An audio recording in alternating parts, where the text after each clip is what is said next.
Vamos juntar minha classe aqui desse lado aqui, né? Para ficar mais fácil.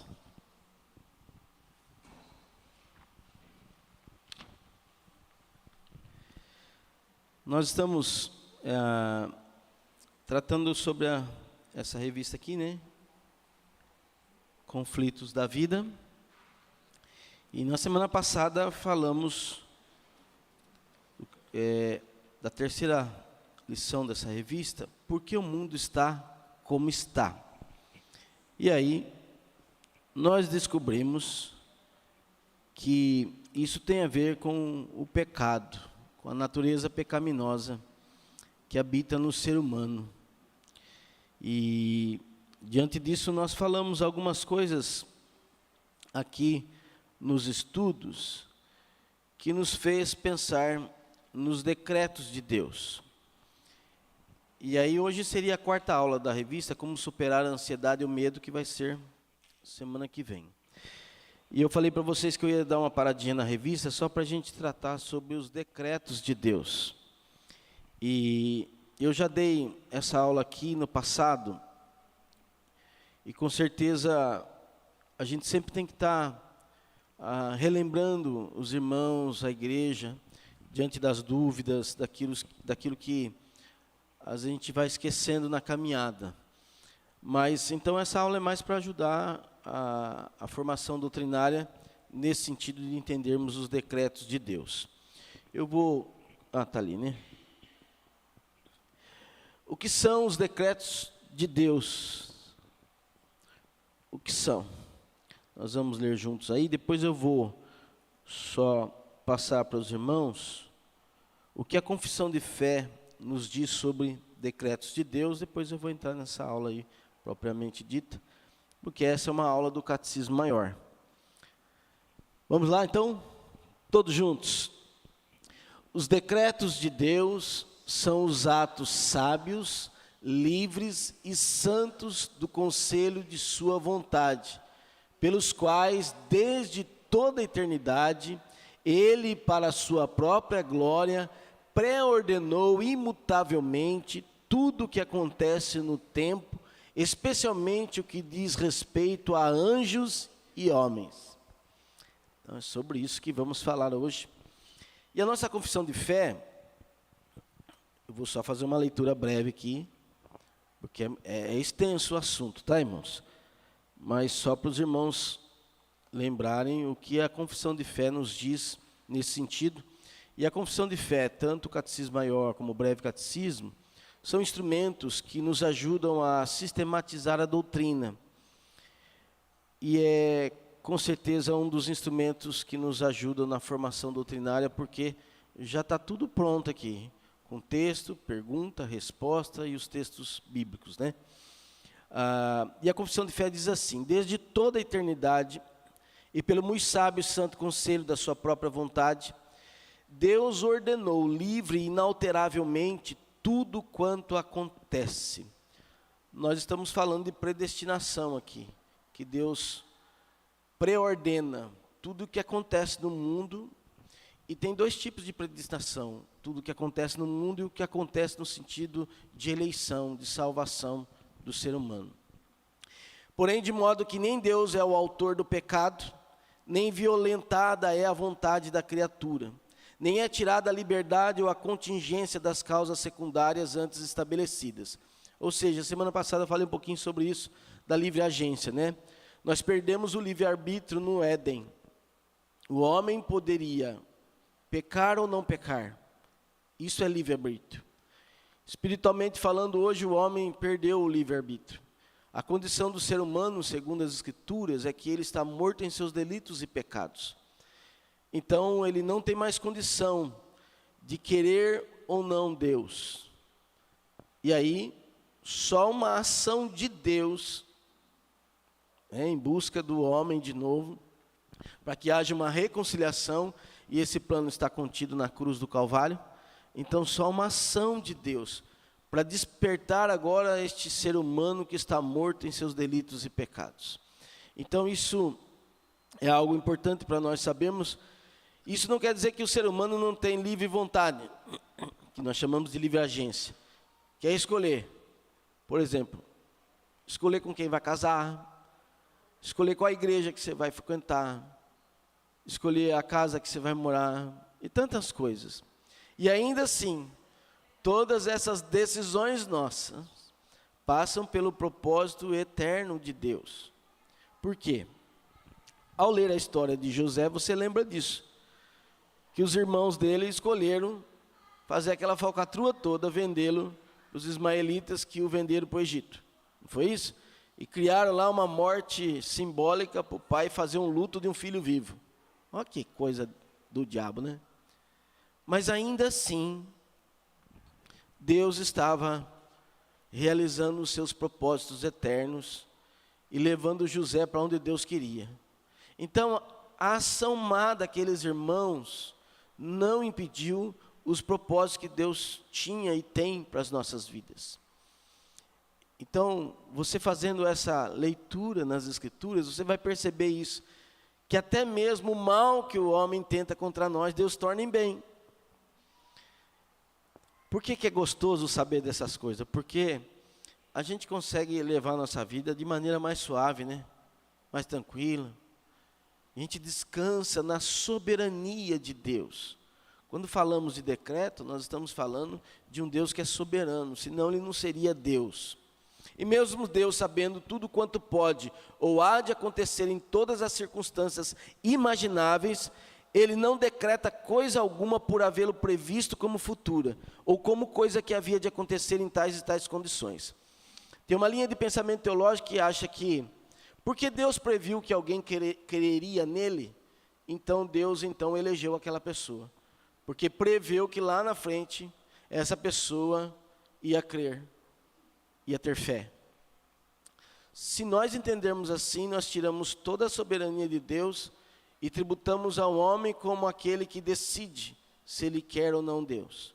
É a presciência, o termo teológico é presciência. E isso não condiz com aquilo que Deus faz, realiza e se revela nas Escrituras. Pelo decreto de Deus e para a manifestação da sua glória, alguns homens, alguns anjos são predestinados para a vida eterna e outros pré-ordenados para a morte eterna. Isso também ajuda a acalmar o nosso coração. Não para a gente se acomodar, viu? O presbítero Júnior acabou de falar aqui, nós temos que semear. A gente não sabe quem são os eleitos de Deus. Semana nós estivemos lá no Agrochá, fazendo a evangelização, e eu fui andando. Onde tinha gente, eu parava. E fui falando de Cristo. A gente não sabe onde é que estão os eleitos. A gente vai semeando aqui, semeando ali. Conheci a dona Titi lá, no Agrochá. Que coisa especial a gente vê como é o agir de Deus na vida de uma pessoa. Ela me falou que ela nunca foi em igreja. 72 anos ela tem. E ela foi lá numa quarta-feira, num culto lá, de gatinho pingado, e gostou da igreja, gostou dos irmãos, e ela sentiu a vontade de começar a se firmar na igreja. Olha que legal. E assim, é Deus que está fazendo a obra no coração dela, porque se depender de nós, estava perdido, irmãos. Né? E aí, ela vai começar então essa caminhada e nós vamos discipulá-la. Olha que bênção, né? Mas eu já percebo que Deus está fazendo algo naquele coração que está despertando ela, né? Para poder então servir ao Senhor. E aí, a confissão de fé ainda diz mais: esses homens e esses anjos, assim predestinados e pré-ordenados, são particular e imutavelmente designados. O seu número é tão certo e definido que não pode ser nem aumentado nem diminuído. Deus já sabe quem são os eleitos. Está contado. E essa doutrina, ela mexe muito com a gente, por quê? Porque a gente não quer perder o poder de decidir sobre as coisas na nossa vida. A gente acha que nós temos esse poder. Então, quando eu quiser Deus, eu vou buscá-lo. Quando não quiser, Ele espera. E você tirar o poder do ser humano É que nem tirar doce da boca de criança. Então isso mexe com o nosso orgulho, com o nosso ego, que é a nossa natureza pecaminosa. Porque nós queremos ainda ter a prerrogativa de decidir até mesmo sobre a salvação. E aí, essas verdades das Escrituras nos incomodam. Nós podemos até não entender o processo seletivo de Deus e assim. Se você me perguntar, pastor, por que Deus escolheu eu, escolheu você e não escolheu aquele outro? Eu não sei.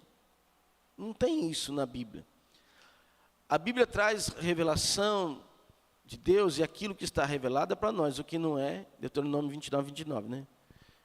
Então, tem coisas que estão dentro, meu primeiro pastor me ensinava algo assim. Tem coisas que são da economia de Deus, que nós não vamos saber discernir. Aliás, tentar compreender Deus é algo impossível, a não ser aquilo que o próprio Deus revelou-se a nós. E aqui entra uma máxima da Reforma, que a Bíblia é a única regra de fé e prática. Quando nós discutimos esse assunto, nós não discutimos à luz do que a filosofia pensa, à luz do que a sociedade pensa, o seu pensar, o seu jeito de lidar com a vida, com as coisas de Deus. A justiça que nós temos como e desenvolvemos como seres humanos aqui, a nossa justiça comum, ela é muito diferente da justiça que Deus realiza. Hoje à noite eu vou falar sobre isso. Mas nós ainda temos a tendência de entender justiça à luz do que nós sabemos da justiça do homem. Mas nós temos que ver que justiça é essa que a Bíblia nos diz e como que ela se desenvolve. É muito diferente da nossa. Você falar que Deus fez justiça colocando o seu filho na cruz, é um negócio esquisito, né? Decretá-lo como maldito é fazer justiça. Que justiça é essa, gente? É a justiça que nos justificou, que nos libertou da condenação que estava sobre nós e da ira de Deus que viria sobre nós, que foi colocada na pessoa de Jesus. Isso é justiça de Deus. Isso é justificação para nós. Fomos justificados pela fé. Ninguém vai para o céu sem justiça. Ninguém vai para o inferno sem a justiça. Todos vão para o inferno aqueles que não se arrependeram dos seus pecados, não creram em Jesus e permaneceram na condição de estarem condenados. Justiça, inferno. A justiça para quem vai para o céu. Cruz. Só vamos para o céu porque alguém pagou o preço na cruz. Também a confissão de fé diz que segundo o seu eterno e imutável propósito, segundo o santo conselho e beneplácito da sua vontade, antes que fosse o mundo criado, Deus escolheu em Cristo para a glória eterna os homens que são predestinados para a vida, para o louvor da sua gloriosa graça. Ele os escolheu de sua mera e livre graça e amor, e não por previsão de fé ou de boas obras, e perseverança nelas, ou de qualquer outra coisa na criatura que a isso o movesse, como condição ou causa. Então, assim, a Bíblia diz lá em Efésios, a gente vai ler os textos daqui a pouco, tá, irmãos? Mas em Efésios está escrito que Deus nos escolheu antes da fundação do mundo. Então não foi o episódio do Éden que determinou quem Deus escolheria ou não. Vamos abrir um texto? Esse aqui eu quero abrir já. É Deuteronômio 7:7. Deixa eu ver se é esse.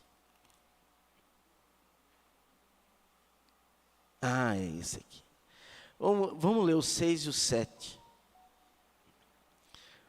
Olha que bacana aqui. Por que Deus te escolheu, né? Tão gostoso a gente saber que nós fomos alvo dessa escolha e desse propósito.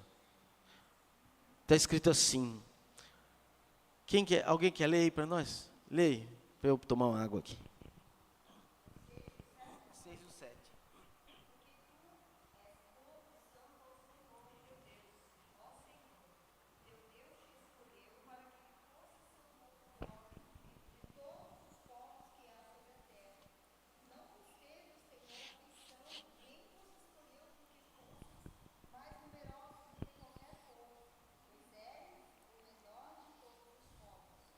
Pode ler o 8 também.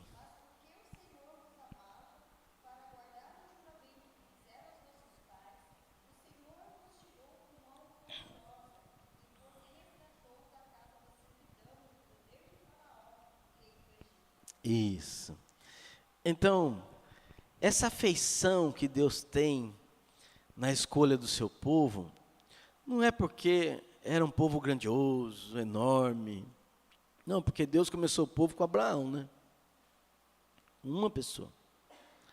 E ele explica aqui que o que o moveu a escolher foi o seu amor. Então, ninguém é escolhido porque é bonzinho, porque tem algo espetacular na sua vida que Deus viu e falou assim, não, esse é o cara, vou escolher ele. Não. Toda a motivação de Deus está nele mesmo, porque Ele nos amou. E a Bíblia diz que Ele nos amou primeiro, né? Então, a confissão de fé diz ainda, como Deus destinou os eleitos para a glória, assim também pelo eterno e muito livre propósito de sua vontade, pré-ordenou todos os meios conducentes a esse fim. Os que, portanto, são eleitos, achando-se caídos em Adão, são remidos por Cristo. São eficazmente chamados para a fé em Cristo, pelo seu Espírito que opera no tempo devido. São justificados, adotados, santificados e guardados pelo seu poder, por meio da fé salvadora. Além dos eleitos, não há nenhum outro que seja remido por Cristo, eficazmente chamado, justificado, adotado, santificado e salvo. O único meio é Cristo. E Deus vai preparar todos os meios conducentes. O que seria isso? A palavra que vai ser pregada, anunciada, e que Ele chamou a igreja, o seu povo, para anunciar em Jerusalém, Judeia, Samaria, até os confins da terra. Por isso, não há como dissociar eleição de missão. Quem defendeu a eleição e a predestinação foi o apóstolo Paulo, um dos que mais defendeu, né? Dentre toda a Bíblia, ele que defendeu essa ideia da eleição e predestinação. Mas foi o que mais pregou. Então ele não dissociava a missão da doutrina. Por que eu estou dizendo isso? Porque corremos o risco de acharmos, e alguns pensam assim, né? Agora eu vou falar dentro do nosso arraial. De acharmos que, porque já somos eleitos, então não precisamos fazer nada, somos eleitos. Para que pregar? Deus vai levantar essas pessoas, Deus vai alcançar. E alguns se escondem atrás da questão doutrinária, né? O meu papel é só pregar, é só falar de doutrina, discutir teologia, e não faz a missão. Defendemos a eleição, mas não saímos às ruas, não ouvimos o ide de Jesus para pregar o evangelho a toda criatura. Então, não dá para dissociar as coisas, irmãos. Ontem eu falei sobre evangelização, né? E lá com os jovens. E a gente entendeu, à luz da palavra, que eu vou evangelizar, mas qual que é a minha motivação para evangelizar? Aí trabalhei lá 5 motivações, mas dentre as motivações, a primeira é a glória de Deus. Eu evangelizo, eu saio à evangelização, porque eu quero glorificar o meu Deus, porque eu quero reconhecê-lo como Deus em minha vida primeiramente, e porque os homens não estão reconhecendo a glória de Deus. Vou falar hoje à noite também sobre esse texto. E aí eu vou lá levar a semente da palavra, onde Deus está indo ao encontro desses homens perdidos, para salvar a muitos e tirá-los da condição de condenação, para que eles vivam para a glória de Deus. Então, minha principal motivação para evangelizar é a glória de Deus. É também o reino de Deus. Às vezes nós falamos do reino futuro, né? Depois que Jesus voltar, vamos ter o céu, né? Novo céu, nova terra. Não, mas Jesus disse o quê? Que o reino já está implantado, que já está entre vós. Nós não pregamos de um reino futuro, nós pregamos de um reino que já foi implantado por Jesus. E agora nós já estamos vivendo, não a plenitude desse reino, mas já no reino. Então você não fala só do que vai acontecer no futuro, você fala do que já aconteceu, né, na nova aliança. Cristo já veio, se encarnou, morreu, ressuscitou, foi assunto ao céu, deixou o Espírito Santo e o reino já está entre nós. Então, são motivações que nos fazem pensar, né, que vai além daquilo, quero ganhar almas para Jesus. Não, que bom, vamos ganhar almas para Jesus.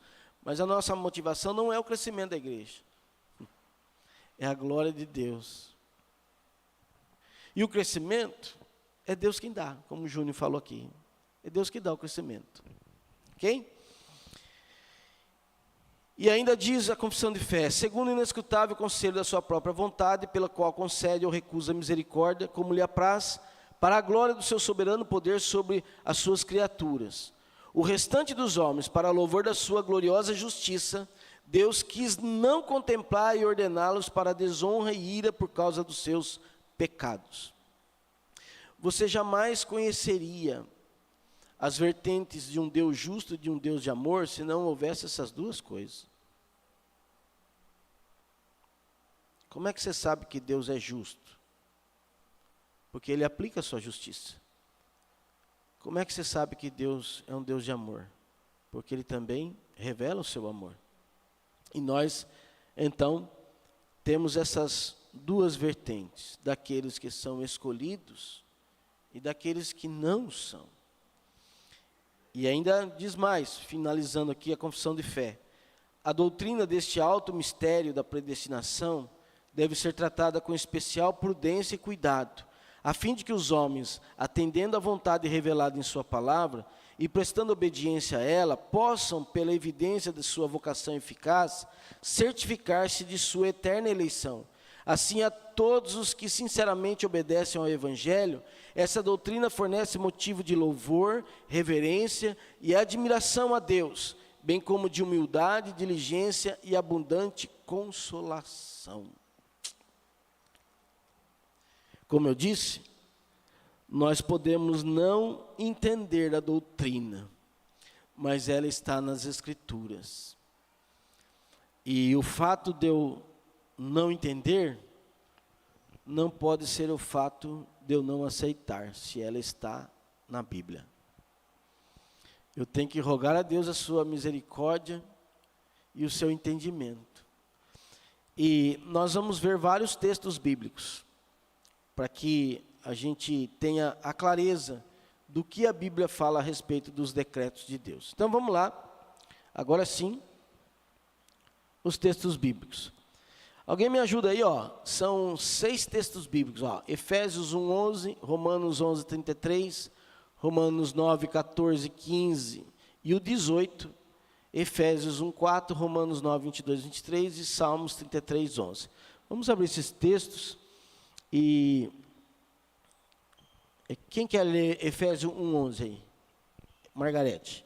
Quem quer ler Romanos 11:33? Salete.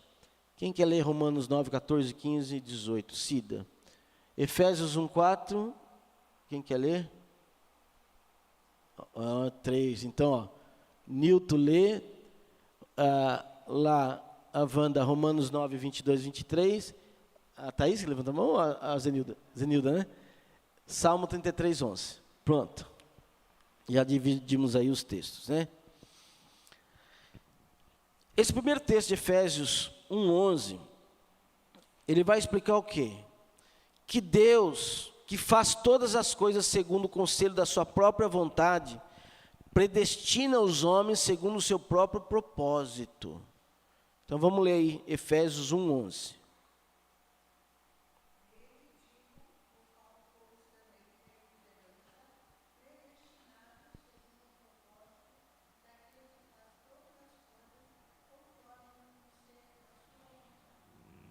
Isso.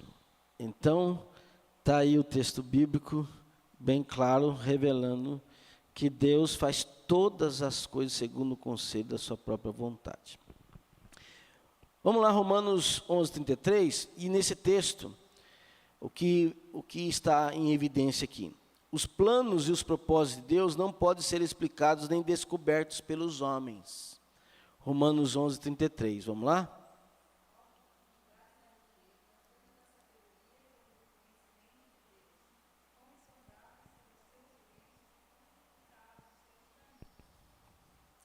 Essa é aquela música que a gente canta sempre, né?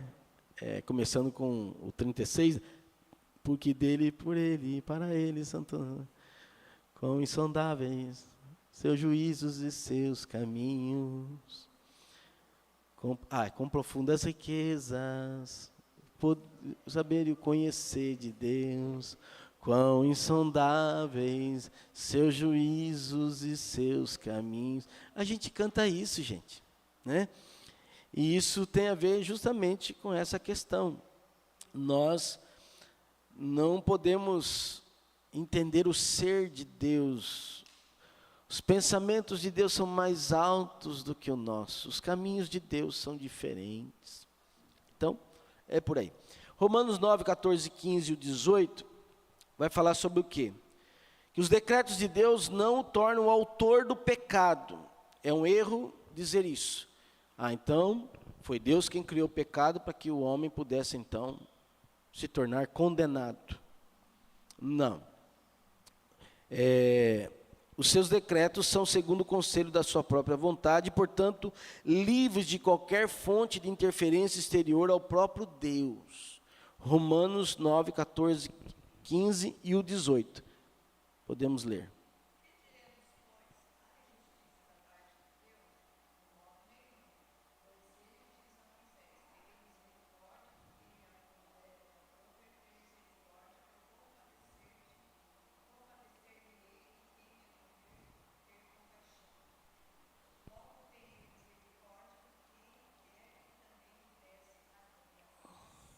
Eita, esse texto incomoda o pessoal que não aceita a doutrina, né? Que diremos, pois haverá injustiça da parte de Deus? De modo nenhum. Pois ele diz a Moisés, terei misericórdia de quem me aprover ter misericórdia e compadecer-me-ei de quem me aprover ter compaixão. Sabe por quê? Porque ele é Deus. Simples assim. É a única resposta que eu tenho para vocês. É Ele que determina. E Ele tem misericórdia de quem quer e também endurece a quem lhe apraz. Hoje à noite eu vou falar sobre isso. É Deus que endurece o coração do ser humano. E da mesma forma, quando Deus tem um propósito de salvar a vida de alguém, não há coração que o resista. Se nós entendemos que não é prerrogativa do homem escolher Deus, então é prerrogativa dele escolher. E se o homem não tem essa condição, a gente não pode achar que Deus também não tenha, porque Deus tem, porque Ele nos formou. E é Ele que muda todas as nossas disposições internas, do coração, do entendimento. E é muito... por exemplo, nós temos um exemplo aqui, a Carmen acho que está aí na live. Aliás, quero dar um bom dia aos irmãos que estão na live aí. Estou vendo aqui a Mari, a Carmen, a minha irmã Heloísa, meu cunhado Rubens, Deus abençoe, a Janaína, o Wilson, Maria Júlia, Maria Luísa, Maria Helena e a Cleia. Deus abençoe todos vocês que estão online aí. Mas a Carmen, permita-me, Carmen, falar de você aqui. A Carmen, nós caminhamos com a Carmen 15 anos até a Carmen entregar a vida para Jesus. Depois foi batizada, professou a fé, né? Uma benção. E foi no tempo de Deus. E nesses 15 anos, nós pregamos o Evangelho a Carmen. A gente ia na casa dela, ela faz um bolo de laranja como ninguém, faz um café delicioso, né, Carmen? Fala aí, Carmen. E a gente ia, tomava café, comia bolo, conversava das coisas de Deus, dos problemas da vida. Foram 15 anos. E depois que ela foi tocada por Deus, né? Então veja, irmãos, não foi da noite para o dia, foi no tempo que Deus quis. E nós somos, na verdade, uma sociedade imediatista. A gente quer tudo para hoje, para amanhã. E a gente não tem a paciência de plantar, de adubar, de esperar a chuva, o sol, de ver a planta crescer, para depois colher o fruto. Nós somos muito imediatistas. A gente compra o fruto já pronto no varejão e a gente quer as coisas já prontas. E a gente não quer trabalho também, porque plantar dá trabalho, adubar, tirar lá as pestes da planta, né? Erva daninha. Esse dia eu pedi para o Toninho lá em casa fazer uma limpeza lá do meu pé de limão, do coisa, né, Toninho? Aí o Toninho falou assim, pastor, olha, tem uma peste aqui, ó, tem um negócio aqui que os passarinhos trouxeram, e estava já sufocando minhas plantas lá. Aí tivemos que arrancar tudo, né? Então dá trabalho, né? Assim, você cuidar de alguma coisa assim, e ver os frutos e tal. Se eu deixo, o negócio daqui a pouco não dá mais fruto, né? Mas Deus faz assim, dessa forma com a gente. E no determinado tempo que Deus, então, quer fazer a sua obra, não há coração que resista à sua graça. A graça de Deus, ela é irresistível. Então, eu estou falando aqui, aquilo que foi defendido pelos reformadores, né? Sobre, a gente chama de 5 pontos de calvinismo, que é a tulipe, e confrontando os pontos do arminianismo, né? Então, nós entendemos o quê? Que o homem está totalmente depravado, morto, e que ele não tem condição de querer Deus, espiritualmente falando. E que este homem, né, à luz de outro pensamento arminiano, eles acham que esse homem ainda tem alguma coisa boa em si mesmo para poder ainda querer Deus. Essa é a diferença. Só que aí, quando você começa assim, aí você tem que continuar, né? Porque tem que ter uma coerência à doutrina. Então, para nós, qual que é a nossa coerência? Que o homem não tem condição, está morto, depravado. Que a eleição de Jesus, a sua morte na cruz, ela é suficiente para a humanidade inteira, mas ela é eficaz apenas para os eleitos. E que não há nenhuma condição estabelecida nessa eleição. Porque Deus viu que eu teria fé, Deus, então, me salvou em Cristo Jesus. Não. A eleição, ela é incondicional. E a expiação, portanto, é limitada. Ela não é para todo mundo. Ela é para os eleitos de Deus. Né? E assim, a sequência qual que é? Bom, se o homem é depravado, nós dependemos de Deus. Se a eleição, ela é incondicional, Deus não estabelece condição para me salvar. Por isso o ladrão da cruz foi salvo. Não fez batismo, profissão de fé, não foi com a igreja, mas reconheceu Jesus como Messias, creu em Jesus e fez uma declaração de fé ali na cruz. Foi salvo. Ainda hoje estarás comigo no paraíso. A expiação é limitada.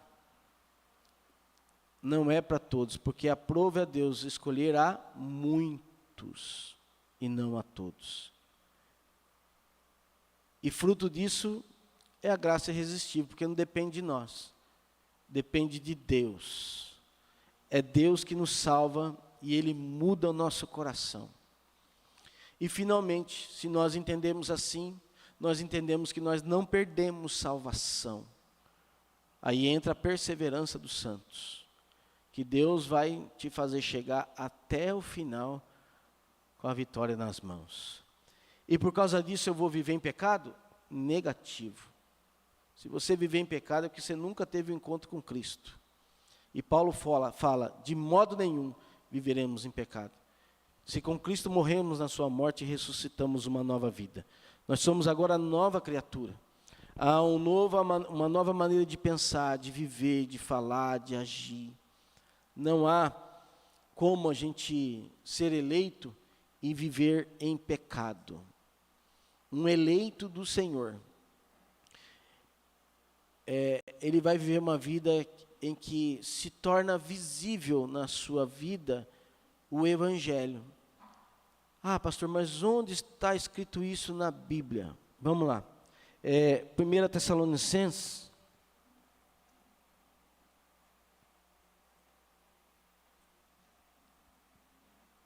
que tem gente que acha que pode viver em pecado e achar que é salvo, que pode viver segundo a sua própria vontade, o seu querer, independentemente da vontade de Deus descrita nas Escrituras, e achar que está indo para o céu e está indo para o inferno. Olha lá, 1 Tessalonicenses capítulo 1, a partir do verso 2.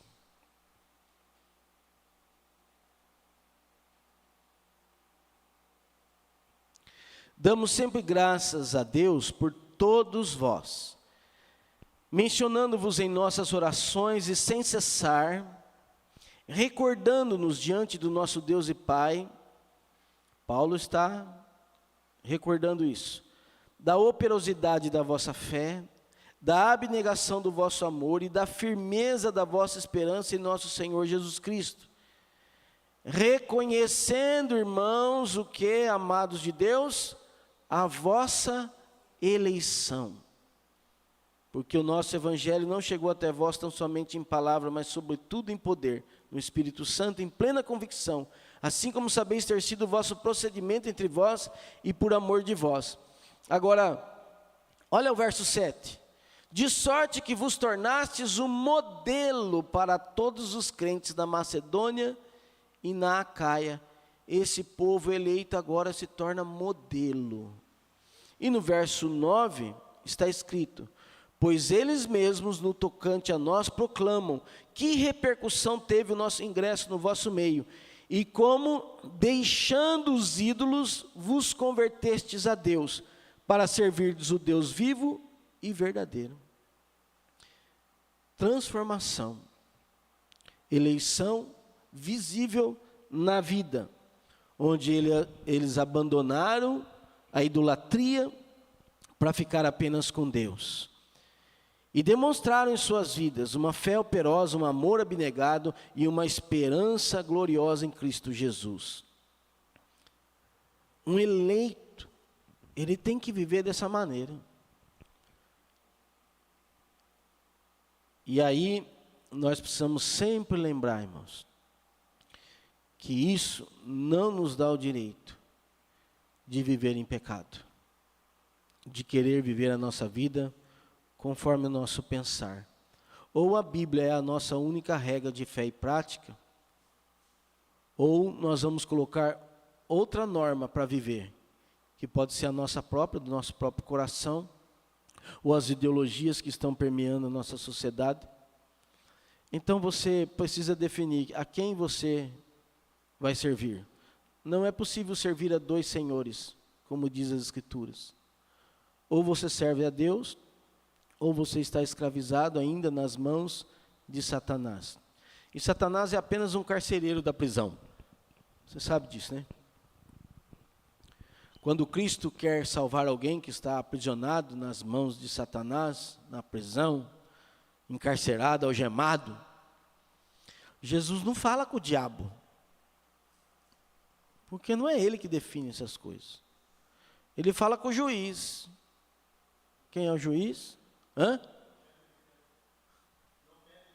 Não pede licença. Ele fala diretamente com o juiz, que é Deus. E ele diz o que para Deus? Eu lavei os pecados daquele que está na prisão. E o que ele faz? Ele vai lá na prisão. Carcereiro, abre aí. Vou tirar um daí. E vai lá e tira. E o diabo não faz nada. Porque a prerrogativa é de Deus em salvar, em libertar, em justificar pela fé. Onde eu parei? Quem não leu ainda? Ah lá. Ah, tá. É para ler no microfone por causa da live que o pessoal quer ouvir. Meus irmãos que estão na live, eu estou falando o texto aqui, vocês podem abrir a Bíblia aí em casa, né? Caso fale um microfone aqui, para vocês ouvirem o texto, tá? E a Carmen está confirmando aqui na live, né? Com certeza, pastor, glória a Deus. Aí, está confirmando. Então, nesse texto de Efésios 1:4, o que vai ser ressaltado? Que os decretos de Deus, inclusive aqueles relativos ao destino eterno dos homens, foram estabelecidos na eternidade antes da criação do mundo. Vamos ler então com o presbítero Newton. Assim como nos escolheu nele antes da fundação do mundo, para sermos santos e irrepreensíveis perante ele e em amor. Ó, que palavra, hein? Nos escolheu nele. Porque é nele que nós temos a esperança. Em nós mesmos, irmãos. Coitadinho de nós, né? Não temos nada para oferecer de bom para Deus. E volto a repetir, irmãos. O inferno vai estar cheio de gente que teve boa intenção na vida. Que foram bonzinhos, honestos, bons maridos, bons pais. Que não fizeram mal para ninguém, entre aspas, que viveram uma vida em sociedade, né? Tem gente que acha que, por conta disso, ele já está salvo.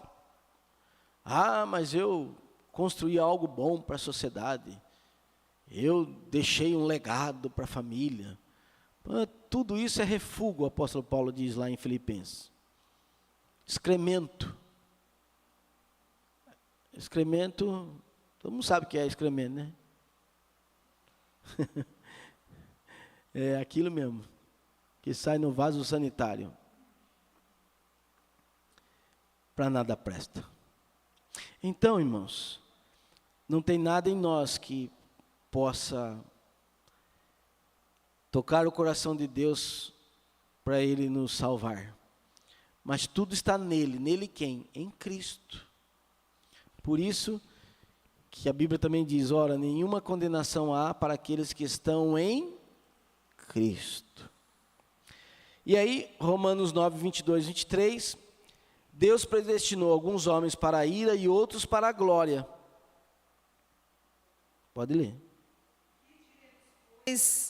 Que diremos, pois, se Deus, quando mostrar a sua ira e dar a conhecer o seu poder, suportou com muita longanimidade os vasos de ira, preparados para a perdição, a fim de que também desse a conhecer as riquezas da sua glória em vasos de misericórdia, que para a glória preparou de antemão.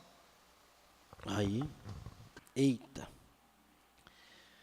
Então tá aí, a predestinação está dentro disso, né? Também, não só de que todas as coisas são pré-ordenadas por Deus. Por exemplo, é uma coisa geral, a pré-ordenação de Deus, né? Nenhum reino se estabelece sem que Deus o permita. Nenhum rei assume o trono de uma nação sem que Deus o coloque lá. E quando Deus quer, Ele tira. Ou Ele abate o império. E você pode ver isso à luz das Escrituras. Por exemplo, Nabucodonosor teve uma experiência bem difícil com Deus.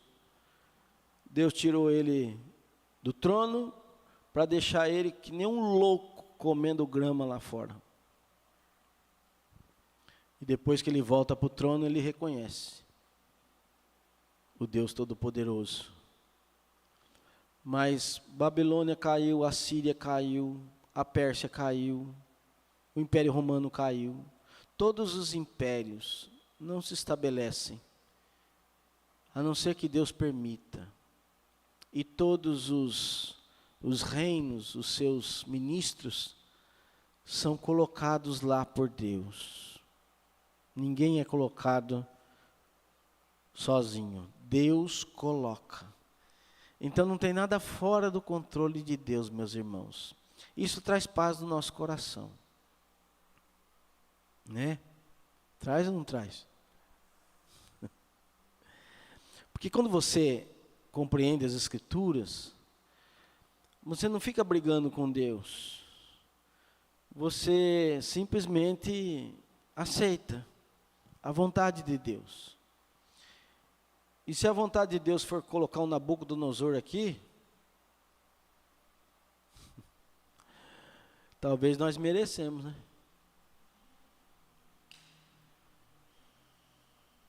Então veja, Deus fala também através da história.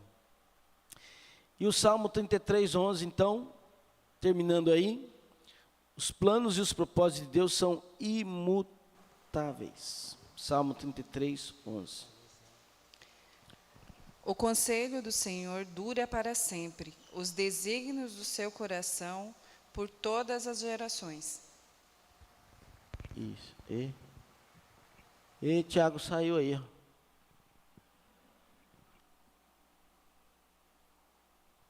Isso aí. Vou deixar aqui nessa tela. Pronto. Então essa é uma das perguntas do nosso catecismo maior. O que são os decretos de Deus? Então, dentro deste parágrafo, então aí nós temos ainda um monte de coisa a falar, algumas eu já falei. Então, o que está declarado nessa pergunta? Está declarado que a verdade de que Deus tem um plano abrangente e exato para o universo que Ele criou. Deus tem um plano. Inclusive a providência e o governo de Deus sobre tudo que Ele criou, ela acontece. As estações, o sol sempre está nascendo no mesmo lugar, não é isso? A lua, o universo que Ele criou. Você vê tudo que o homem ainda faz contra o universo. Ainda Deus tem a misericórdia de preservar a nossa vida. E Deus está cumprindo aquilo que Ele diz em sua palavra. Então, de acordo com a Bíblia, quando foi feito o plano de Deus? E a gente viu, à luz dos textos que nós lemos, que isso foi pensado na eternidade, antes da criação do mundo, antes de ter passado, presente e futuro. Deus pensou em tudo. Pode? Opa, me ajude aí, gente. Entendemos em partes e temos que ser prudentes e submissos. Na sabedoria de Deus, que não conhece seus limites, independente se gostamos ou não, somos imperfeitos, somos restaurados por Jesus. Tudo que Ele decreta na eternidade, a realidade, observando sua santidade, perfeição, sua perfeita e infinita sabedoria. Aí. Então é isso, né, irmãos? A grandiosidade desse Deus, né? E logicamente que nós não alcançamos, simplesmente somos como um menino. O apóstolo Paulo fala isso lá em Coríntios, né? Que ainda está obscurecido ainda toda a revelação, né? Lá no capítulo 13 de 1 Coríntios. E é justamente isso. Então, os três adjetivos que são usados aqui nessa resposta, sábios, os decretos de Deus são sábios, livres e santos. sábio porque a sabedoria de Deus ela é diferente da nossa. Aliás, inalcançável. E se você questiona ou não aceita a eleição que Deus faz, é você, na verdade, questionar a sabedoria de Deus, no sentido de que você acha que Deus não é sábio por escolher uns e não escolher outros. Também diz que Deus é livre. Deus não se prende ao que nós pensamos. Deus é livre, porque Ele é Deus. Então, independentemente de nós gostarmos ou não, Ele é Deus, livre. E é santo, né? Sua santidade, então, ela permeia todas as suas ações, os seus decretos. E qual o sentido, então, de afirmar que os decretos de Deus são sábios? É porque estão em perfeita harmonia com a sua perfeita sabedoria e que dirige o uso dos meios corretos para atingir os fins corretos. Então não tem nada errado. Deus não erra, né? A gente erra até no GPS, a gente põe lá o endereço e erra no GPS. Deus não erra, Deus vai cumprir os seus planos. E também não há nenhuma pressão, nem influência, nada alheio à própria natureza de Deus. O diabo não pode pressionar Deus para ele não fazer isso. Nem nós, nem ninguém. E também são santos porque em perfeita harmonia com a sua perfeita santidade e por essa causa totalmente isentos de pecado. Por isso que não é possível falar que Deus criou o mal. Aliás, a origem do mal, ninguém consegue identificar em qual tempo iniciou isso. Mas a origem do mal aparece ali no paraíso, quando você já vê anjos caídos, e com a permissão de Deus, Satanás entra no paraíso. E ele não faz aquilo que ele quer fazer, ele só faz aquilo que Deus permite ele fazer. Até a entrada dele no paraíso, tem aí uma autorização divina de provar o homem no seu pacto de obras. E ali ele se reveste de serpente e engana Eva, que engana Adão. E ali então você começa a perceber que o mal já estava instaurado no coração dos anjos caídos, né? Agora, em que momento? Ninguém tem essa resposta, né? O fato é que a Bíblia diz que Deus criou todas as coisas no princípio boas, perfeitas, e que depois que entrou o pecado no mundo, tudo então foi manchado por esse pecado. Então podemos considerar os decretos de Deus como decisões arbitrárias, como as ideias, por exemplo, pagãs de destino e sorte? Não. A resposta é não. Porque os decretos de Deus não são arbitrários, porque foram traçados segundo o conselho da sua vontade. Então, ele é diferente de sorte e de destino. Para nós não existe isso. A sorte, o destino. Foi o destino que o conduziu àquilo. Então, o que é sorte? Primeiro, o que é sorte? É a força que determina ou regula tudo quanto ocorre. Se atribui ao acaso ou a uma suposta casualidade. Deu sorte. Foi o acaso. Ou o destino, né? Destino é a sucessão de fatos que podem ou não ocorrer e constitui a vida do homem, considerados como resultantes de causas independentes da sua vontade. Sua sorte. Então, não foi o destino, foi Deus quem determinou, decretou todas as coisas que estão acontecendo. E qual a natureza desse decreto? Ali também fala, são imutáveis, não podem ser modificados e por isso serão cumpridos com toda certeza. Então, por exemplo, a morte de Jesus, ela foi um decreto de Deus. Ninguém pôde atrapalhar o plano de Deus nesse sentido. A própria genealogia nas Escrituras, a gente percebe que Deus preservou da linhagem de Judá até que o Messias chegasse. E aquela história de Ruth e Boaz é uma história onde Deus preserva a genealogia do Messias, porque se não houvesse uma sucessão da família de Elimeleque, quebrava a genealogia ali. Ó. E Deus preserva a genealogia do Messias naquele casamento, que mais do que falar do amor de um homem ou de uma mulher, está falando do amor de Deus por nós, porque Cristo deveria nascer, se revestir de humanidade, morrer na cruz, derramar o seu sangue, para pagar o preço dos nossos pecados. Então, esses são decretos imutáveis, tanto é que lá em Atos, o próprio discurso de Pedro vai dizer que não foram os homens que entregaram Cristo na cruz, foi o próprio Deus. Né? Então, vamos abrir alguns textos bíblicos. Lucas 4, 25 a 27, que é um dos textos onde Jesus prega sobre eleição.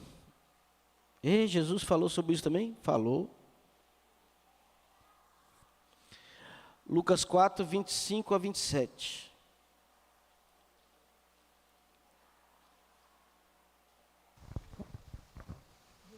Quem pode ler? Thaís. Bora, Thaís. Elegeram você, Thaís. É 4, do 24 a 27, né? Uhum. E prosseguiu, de fato, vos afirmo que nenhum profeta é bem recebido na sua própria terra. Na verdade, vos digo que muitas viúvas havia em Israel no tempo de Elias, quando o céu se fechou por 3 anos e 6 meses, reinando grande fome em toda a terra. E nenhuma delas foi Elias enviado, senão a viúva de Serepta, de Sidom. Havia também muitos leprosos em Israel nos dias do profeta Eliseu, e nenhum deles foi purificado, senão Naamã, o Sírio. Isto. Então tá aí, né? Até o Antigo Testamento nos mostra as escolhas. Tinha tanta viúva, mas uma foi escolhida. Tinha tantos leprosos, mas Naamã foi escolhido. Aliás, Naamã não está dentro do povo de Israel, né? Ele é assírio, é um pagão. Revelando também o Antigo Testamento que a salvação não era apenas para os judeus, mas para todas as nações. Então, isso também está aqui, Deus escolhendo pessoas de todas as nações. E também Atos 13, 48.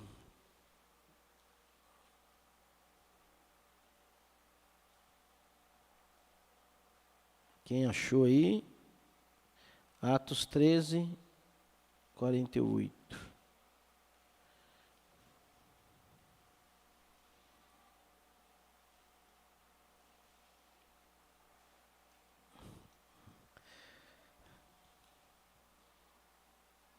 Quando Paulo e Barnabé estão indo para os gentios, né?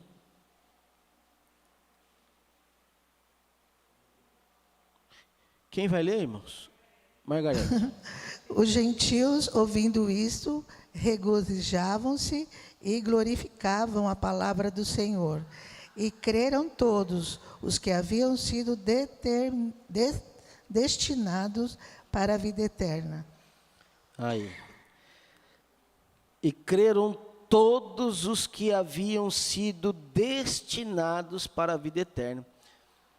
Às vezes, irmãos, nós fazemos uma leitura tão rápida da Bíblia que a gente passa desapercebido detalhes como esse. E haviam sido, né? E creram todos os que haviam sido destinados para a vida eterna. Então a gente vai fazer aí uma campanha de evangelização, por exemplo. Vamos pregar a palavra, tal. Nem todo mundo vai se converter. Alguns que foram destinados para a vida eterna se converterão. Serão levantados por Deus, né? E às vezes a gente fica até chateado, né, quando a gente prega o evangelho e a gente não vê a salvação na vida das pessoas. E a gente, lógico, está no nosso coração ver o agir de Deus em salvar a vida daqueles, principalmente daqueles que amamos, né? Mas não é prerrogativa nossa salvar as pessoas. O que Deus deixou para nós fazermos é a pregação do Evangelho. E a pregação do Evangelho, ontem eu falei sobre isso lá na oficina também.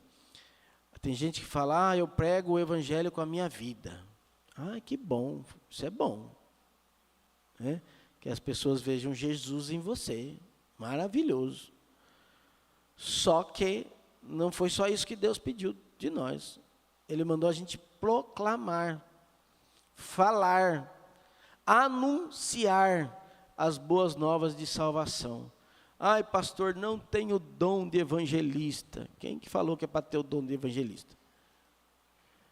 É para você ir falar. Né?